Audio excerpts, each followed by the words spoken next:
Hello, this is Sebastian, aka PokerVIP for PokerVIP.com, and today I'm back with another video series on Guts Poker.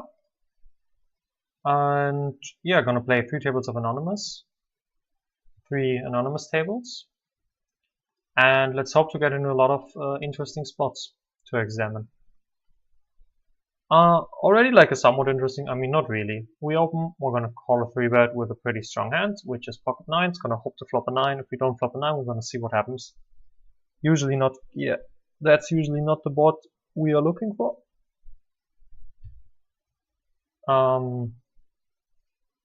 We have some backdoor straight potential, but we're probably not gonna see a turn here because he's probably gonna see bet. Oh, no he isn't. We can bink a 9. A 7, a jack gives us an open-ender, so that's not the best turn in the world. It's not the worst one either, but this is going to be a hard pot to win. By the way, if you want to have more information about this specific site or skin of microgaming, feel free to check out my other parts on this site, where I've talked plenty about those specifics. Okay, guys, limping. Gonna take him as a weaker player. Gonna just check back a trashy hand. Trying to spike like quads. We can't, that's fine. Easy fold. Pots it. Yep, definitely recreational player. Deuce 6, not a hand we're gonna play.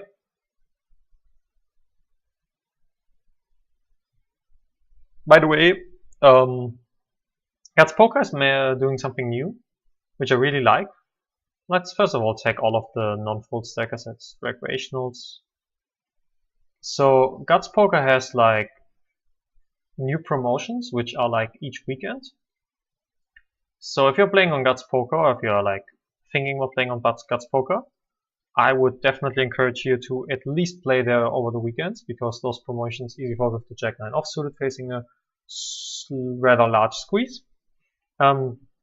Because those promotions are really sick. Limping UTG and not full stack, recreational. Oh, those tables are looking good. Lots of recreationals.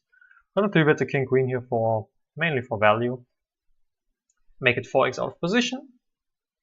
Hopefully we don't get 4-bet. If he flats, that's okay. If he folds, it's even better. Sorry for scratching my nose so much, it's itching. And yeah, as I just said, like those promotions over the weekend are really sick. You should definitely check them out, and playing here at Guts Poker over the weekend is definitely plus EV. And finishing all of those promotions. Really happy that they do those things. It's just basically free money. And who's gonna be sad about free money? Flush over flush. Not the best flushes though. Queen 3 offsuited, pretty straightforward fold. Lots of pretty straightforward folds.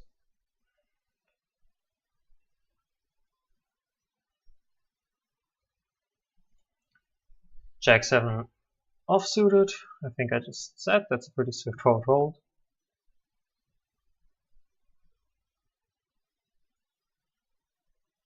Guess while we're waiting for a hand, we can just look at a few pots our villains play.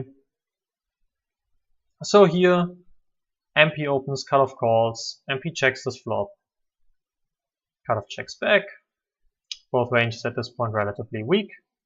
Both guys more than likely kept themselves. Now he's gonna bet half pot, which is usually some sort of protection / value type of bet and not a bluff. Just given the nature, he checks back the flop. Given the nature, he doesn't have a lot of offsuited hands and he shouldn't. Easy open with the pocket 4s. We get a flat from the small blinds. Hopefully we get a flat from the big blind and flop a set. We don't flop a set. This is a board where he's gonna have a hard time connecting. Lots of his like queen jack type of hands just miss. So we're just gonna throw out a little 30% bet, mainly trying to take it down. Mainly a protection type of bet. Protection value. Our hand just usually is good here. I'm not gonna isolate this pretty like not that good ace. It's not a bad ace, but the playability is pretty bad. And I don't assume we're gonna see a lot of limp folds, so rather just see a free flop. Which we don't mind. Seeing a flop with ace 8 here, pretty good result. I don't mind them limping, I can go on doing that. I mean, I could now theoretically. I think that the I could overbet bluff this, but I think the button will have some Jack X which will always snap call me, and I do have some non-zero amount of showdown value, so I'm just gonna check it. The Jack 10 I'm not gonna float given the donk. Yeah, we win with the Ace 8. There we go, have some showdown value. And the Jack's not folding, so it's gonna be hard to fold at better hands. Oh, okay, so here's like a post from this fish. So we're gonna open a bit bigger.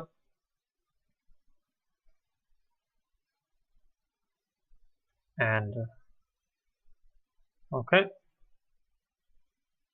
He snap calls, let's flop a pair. That's a good start. Gonna start by checking, gonna let him do some stupid shit like, I don't know, c-betting pocket fives or something.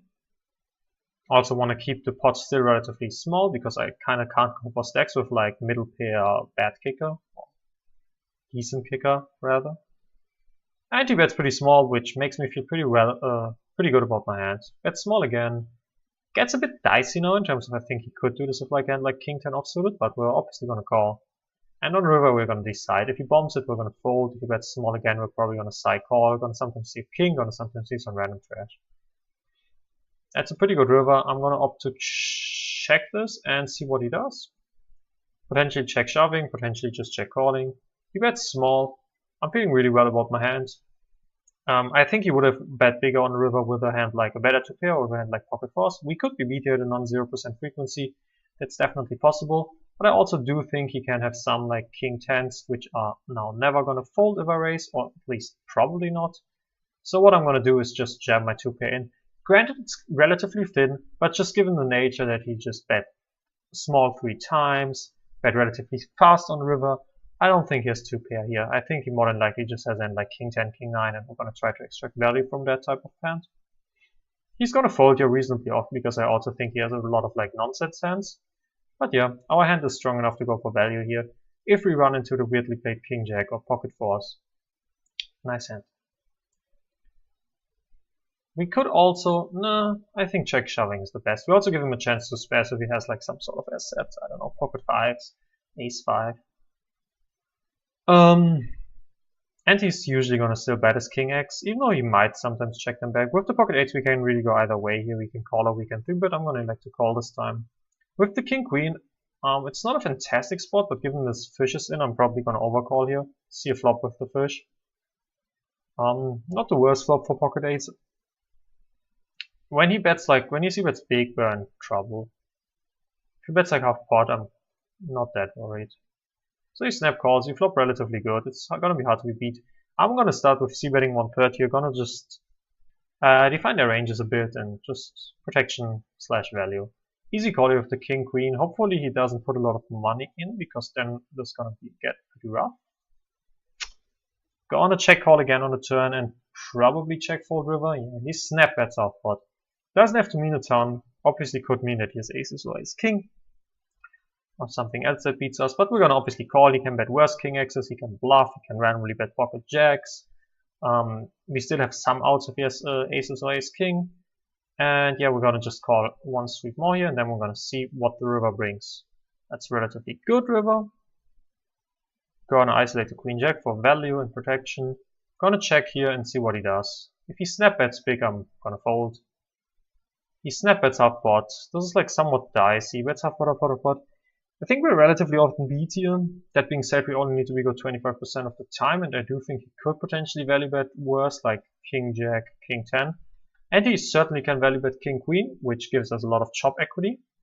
We do block better hands. Granted, we also do block some bluffs. I'm still gonna station this down. I think the hand played out in a way where I'm just gonna call my top pair reasonable kicker. I'm gonna relatively often see ace king here, I'm gonna assume, or aces. But also, yeah, some other things. Pocket 10s, which randomly just button clicks. That's nothing I would expect, but that's why we're not going to fold. Here we get min forward clicked on, basically. I don't like flatting the king queen here, so I'm just going to 3-bet mainly as a bluff, and once you get forward, it's an easy fold, of course. So this guy is more like whale type of opponent. Him betting pocket 10s on river is pretty atrocious. It's like, I'm almost worried with my top pair, and he apparently thinks this pocket 10s is good enough for a value bet. Maybe he was bluffing, like, I don't know. Makes no sense, of course. You have to four. Even with the small bet, I'm gonna just fold. Just not a ton of equity. Gonna open these relatively bad connected hands. I still think they're good enough to open them from the button. Especially given the nature that here are 2 fishes behind top right. And, I don't know, top left there are not 2 fishes behind, but I still open that. This feels yeah. I think it's fairly good enough. Yeah, with the king queen, I mean, we do also block the queen of hearts, which is not fantastic. But the king is just a tiny bit too good to fold here, I'd say. If you had king jack or king 10, like he did isolate the early position limper, he did bet multi on the flop, he did bet 3 suites for snap 4, but if I had like a bit of a worse hand, I would probably just let it go, but not the king queen. The kicker's just too good. Here I could start off with c-betting my range. Not sure if the fish is gonna fold. I'm still gonna try to just c-bet small and take it down. We also have the backdoor flush though, which I don't know helps a bit. Just taking it down is obviously the best result we can hope for. By the way, this part will be around 30 minutes long. King queen suited. I love seeing this hand.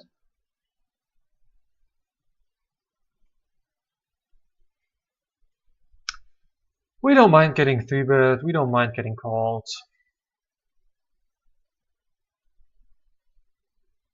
Obviously easy call if we get 3-bet.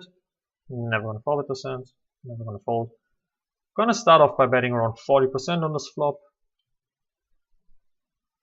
For obvious value. Could tank a bit longer before betting. Shouldn't snap bet. Not a big difference. Checking the queen 9, realizing my equity. Not the best flop. Pretty atrocious turn. Doesn't mean we are beat. Just means it's way harder to get value. Like if he has hand like 7-8, we can't really extract value anymore. And he certainly has a decent bit of ace-high floats, like ace-10, ace-5, ace-7 all improved. So I'm gonna check this back and take it cautiously and then see what river brings. Gonna sometimes make a hero call on river, sometimes make a straightforward fold, and maybe sometimes value bet still with the best kicker king. 6-4 gets there, 6-8 misses, 9-8 misses.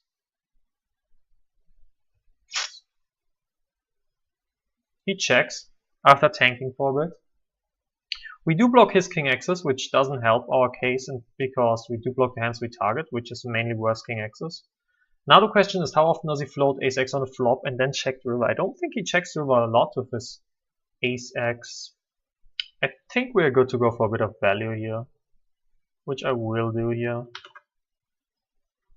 We could get called by a 7 occasionally, and there obviously are worse king axes that can call. Seeing snap fold is not a surprise at all. It's a relatively thin value, but I think given how the hand played out and that he checked the river, I think his ace-x usually leads. Yeah. Yes, we're sometimes going to cut ourselves, but if you never value cut yourself, you're doing something wrong. I can tell you that. You have to value cut yourself sometimes, else you're just not going for enough value, else you're not value betting thinly enough. So like it's not a mistake per se to get value cut, or to value cut yourself rather. Just the nature of the game that if you go for rather thin value bets, sometimes you're going to run into a better hand. Also means you're going to get a lot of folds. But that doesn't mean you shouldn't value bet. 3x open from cutoff, not going to defend to check it off. Gonna open the ace, gonna open any ace from a button, which we kind of see here because it's one of the worst aces. We flop top pair, so we are up with the recreational. I would sometimes check this back for deception, pot control. Not really for balance, more so for pot control. But versus a fishy guy, I'm just gonna opt to c-bet and go for value for at least 2 streets. With the pocket sixes, we could either check or isolate. I think it's rather close. I'm gonna value isolate this. It's a pretty atrocious turn. Oh, he leads. I think we have a pretty easy fold versus the lead. And with the pocket sixes, is a pretty atrocious flop, which doesn't mean we are always sweet. We could fire 1/3 bet, but I really don't like it on this spot because a lot of his like limp call range connects with this texture, and we're gonna just get a lot of resistance if we bet 1/3, and we don't really have ways to improve. Even one of our 6x is like tainted.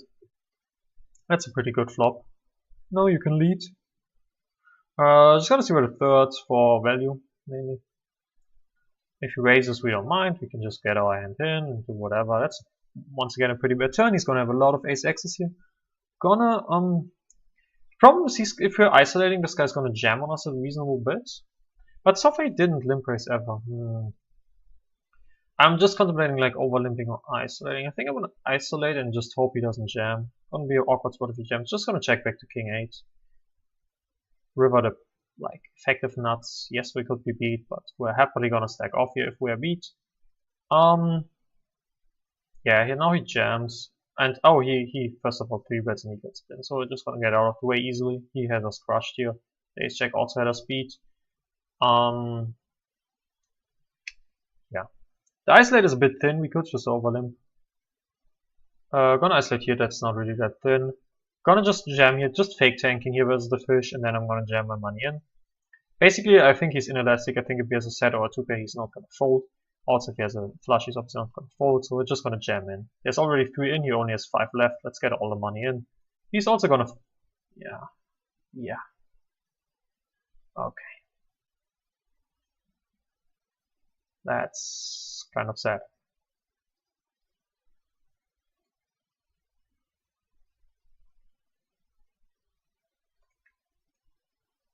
I mean, obviously we have a value jam there. Versus the fish, we're the second nut. Getting flushed over flushed by a fish there is pretty rare. But it obviously happens sometimes. As we just talked about, sometimes you're gonna cut yourself there. I did cut myself. Doesn't mean we're gonna flat the second nuts there. Would be pretty bad to flat the second nuts there. Would also be bad to take another sizing, to be honest, because he's gonna be inelastic in terms of continuing range.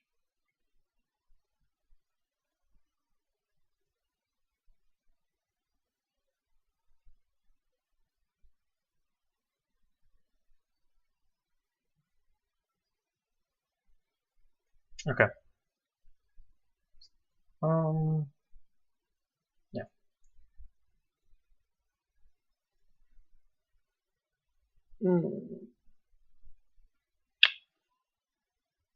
It's pretty sad to run into the better flush there. I mean, on the flop we have him pretty crushed. On the turn here is also extremely crushed. And the river is just a nail in a coffin. Like, there's really nothing we can do in that hand. We could fold pre-flop, but I think given the amount of fish behind, I definitely want to open that hand from the cutoff. Here we're gonna just see bet a third.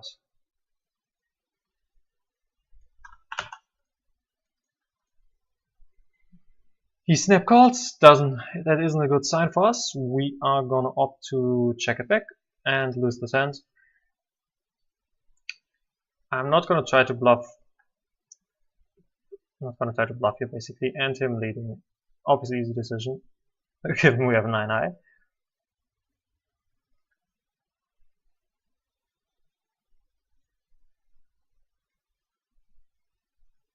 Just checking the king 8 back. I'm not a fan of isolating really trashy hands versus limpers because they're not limp folding a lot, and I don't mind seeing 3 flops. If he limps again, I'm going to isolate this into because I think it's strong enough. Here we turn top pair. We're going to start value betting our top pair. This hand definitely requires some protection as well on this turn. If someone has better hand, so be it. That's a pretty bad river overall. We can't really get a lot of value here, so we're just going to check back and win a really reasonable amount here still. I'm not that worried. Obviously, he somehow has aces in a limp pot with the ace of diamonds, so that seems pretty atrocious. What the fuck is he doing? 3x open from the button. King 7, rather close. I'm gonna defend. Not a good flop. Gonna fold the ace 9 versus a 3x cutoff open. Could fold the king 7 versus a 3x button open. It's close. He just 3-bet open jams. Gonna tag him as a recreational. That's not a thing. Thinking about check raising the king 7 here. And honestly, I will check raise it. Have some reasonable backdoors, and yeah, generally people over c-betting.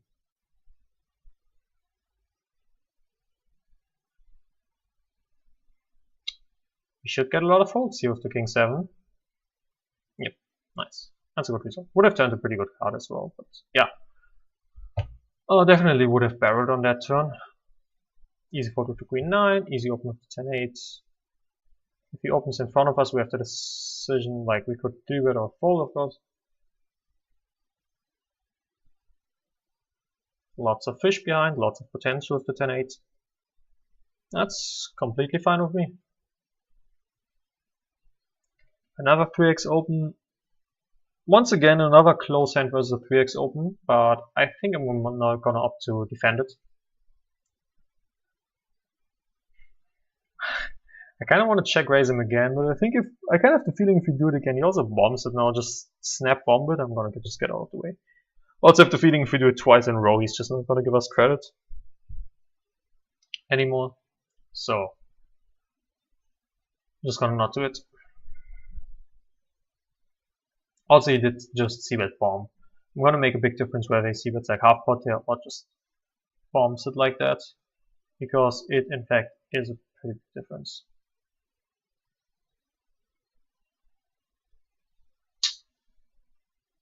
Bunch of pretty whack hands. Just gonna fold them. By the way, if you also want to get some extra money while playing on Guts Poker, there are some PokerVIP promotions.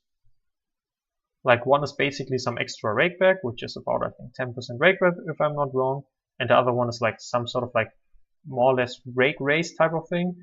You can just check out the PokerVIP promotions tab on the PokerVIP site for those things. It's more or less just some extra free rakeback, free money. Given like all the promotions, if you just play that during the weekends, you can get some insane amount of free money and an insane amount of rakeback. Just gonna fold the king 5 here. I'm kind of tempted to call because we're deeper, but king 5 is just not really gonna cut it. Right, obviously king 10 suited or something, I would obviously happily call there.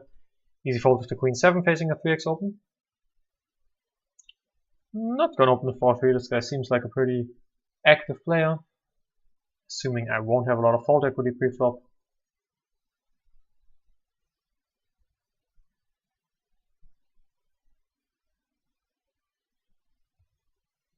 By the way, I also lately did do like a review session of like a PokerVIP member where I reviewed his play.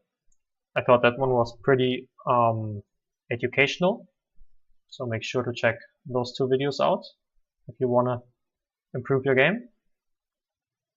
Was pretty happy with the result of the videos, basically.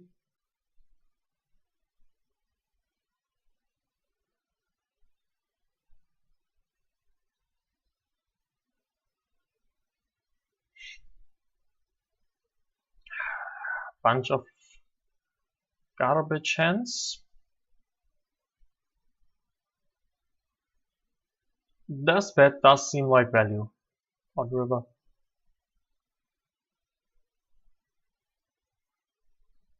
And it in fact was, if you want to call that value.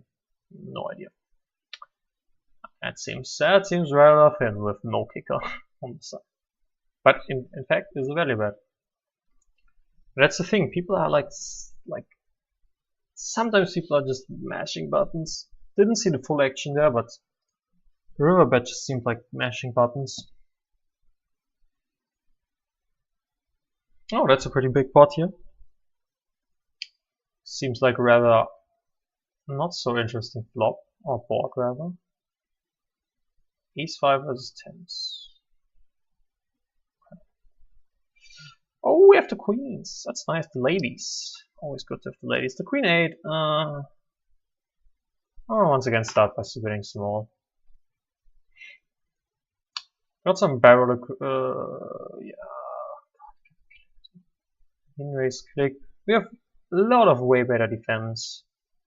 Any gut shot basically. Just gonna fold the queen 8. Just gonna check back the queens on this board, and the board doesn't get better on the turn. We have a ton of ace high, so he shouldn't really lead here as a bluff ever. We also would kind of block some bluffs. If he, I could 3-bet the jack 10. I'm just gonna opt to defend it. Don't flop particularly well. If he decides to lead turn, I'm probably just gonna fold my like really bad pair. Yeah, I'm just gonna fold. It's not a turn where like we have a lot of ace highs checking back the flop, and Him leading there should be rather value heavy. Just gonna fold the queens. Given there are 2 overcards and also every jack beats us, so every jack beats us, every king, every ace. That's quite a lot of hands that beat us there. I wanna figure this hand versus a weaker player. I wouldn't do this versus a rack normally, but versus a weaker player I'm gonna opt to 3-bet it. I think the top left table might be breaking. Might have to look for a new one. Yeah, I'm gonna 3-bet the king jack. Make it a bit smaller because of shallow deck stack up. Yeah, I'm gonna close the top left table.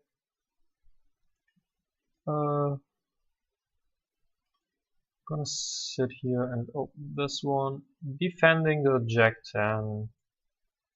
Let me just replace the top left table with the new one. Okay.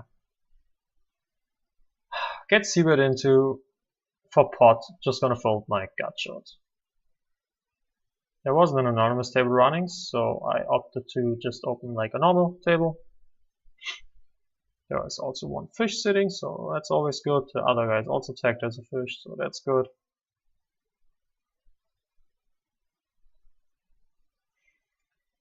Easy fold versus the 3x open with the ace-7 in the big blind. Ace and 9. Not the ace I was hoping for, not the side card I was hoping for.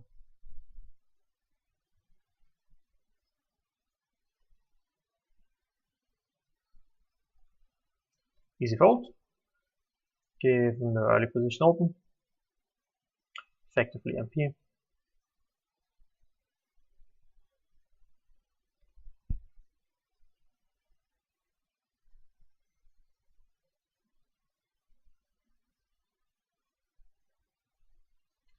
Once again, not gonna isolate the trashy hands, just gonna check back and realize he should always see with the spot for our pot. He does, that's not even that bad. Table's kind of breaking a bit right now. It's getting a bit late, I suppose. 1 AM roughly in Europe. But we're down for some 3-handed action.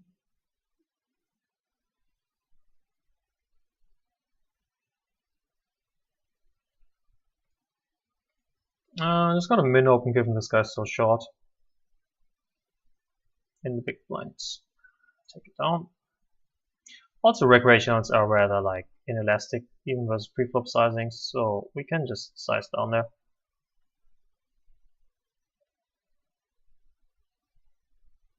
Jack 9 gonna be an open, Queen 9 gonna be an open.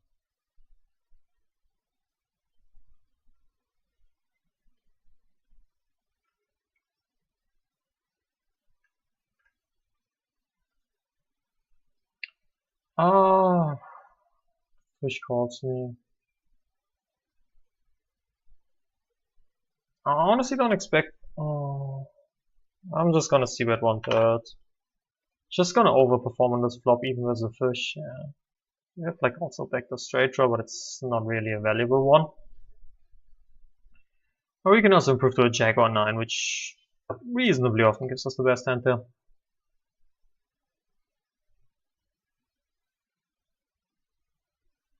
Ace-8 might see a flop if he 3x open. Like his 3x opening is a standard. The ace-7 of was an easy fold. The ace-8 gets a bit closer. I'm still gonna opt to fold it. But I think the ace-8 is a bit closer than the ace-7, quite naturally.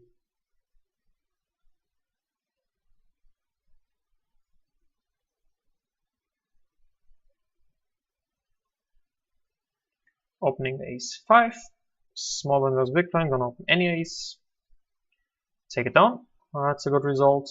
And opening ace once again, gonna open every ace from the button.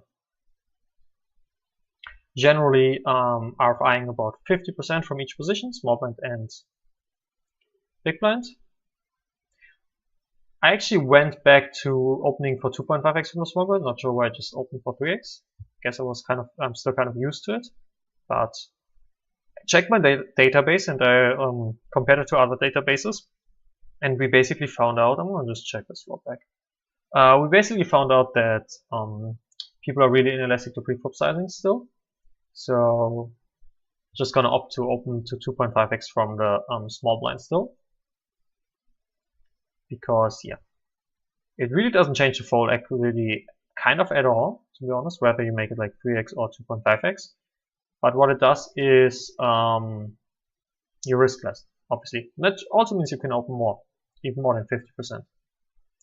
Once again, not gonna isolate these trashy hands, not expecting a lot of fold equity, and I should have opened the Jack-10 here. I didn't realize I was effectively the cutoff. As a standard, I'm opening this from the cutoff. Just gonna check back here and realize my equity. Trying to pick up a 3 or a 6 on the turn, or 4 or 5. Still gonna check back. I don't think I get any credit at all in limp pots. And we do river pair, and now you're gonna see that I don't get any credit because I'm gonna bet one big blind, and he's gonna snap me with ace high. Maybe even queen high. 3, 2, 1, boom, call. Wow, that's weird. I'm gonna give that line credit. That doesn't seem like he's bothering around a lot. Also, I can have 5-8, 5 deuce. Can have some reasonable lines. Queen 9, plenty blind for 3x, kind of close. I'm gonna opt to defend it. Flop to pair, that's generally a good starting point for a hand. See bets out pot, we're gonna call. Gonna hope that he doesn't bet 3 streets because then things get quite dicey. That's not the worst turn in the deck. He's gonna barrel on this turn a reasonable amount. He also picks up second pair a reasonable amount. And yeah, now we can go for 2 streets of value, depending on the river, of course. He has like ace jack, king jack, jack 10 a reasonable amount, which I'm never gonna fold turn. Can have some hands like 10s and 9s, which might get stubborn on the turn. Generally, I would assume those fold, but I'm quite often wrong about people's folding ranges when they are like weak, like recreationals. So who knows, maybe he just peels the 6-7 and then calls on the river again. Who knows? He just folds. Okay, tank folds. Might have been a hand like that, like pocket 7s. Okay, we did reach the 30-minute mark. As said, these videos will be roughly around 30 minutes long. So probably gonna play like one more hand at each table. Oh, that might be an interesting one. Let's get some action with the ladies.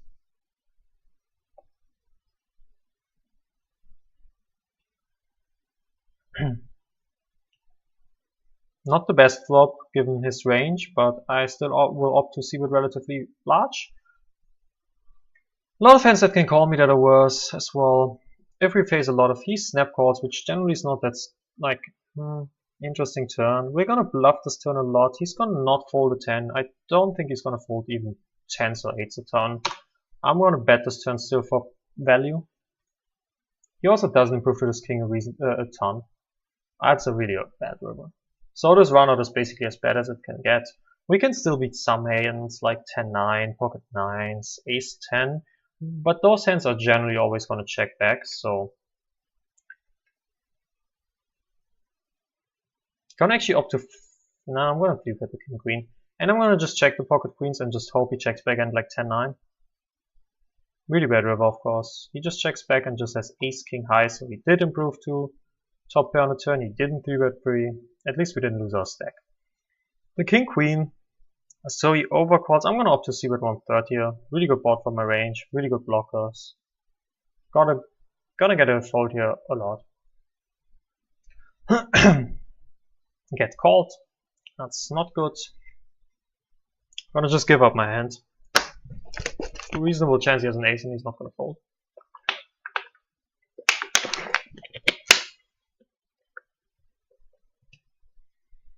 On this king, I'm gonna opt to bluff because I think there's a reason. I'm gonna overbet bluff this because I think there's a reasonable chance. Actually, I just realized that we don't really have a lot of fold equity on this king because every hand, like even 10-9, is probably gonna call. So what I'm gonna do is check back, realize my equity, and then bluff river for overpot if I miss and he checks. Not on this river, and he's probably gonna leave 0 reasonable round. I'm not gonna bluff into the fish here. Also have a non-zero amount of showdown value. I beat some hands, 10-8, 8-6. He could fold a 9, but I'm not gonna go ahead and assume he's gonna fold a 9 on this run out. Generally fishes don't, and if I want to fold out a 9 I would overbet, and I don't think a queen ever folds, and he could have some, yeah. There we go. Losing the minimum there. Had the best hand on the flop, but got sucked out. Anyways, that was it for part 1. Hope you're going to be back for part 2. And yeah, have a nice day.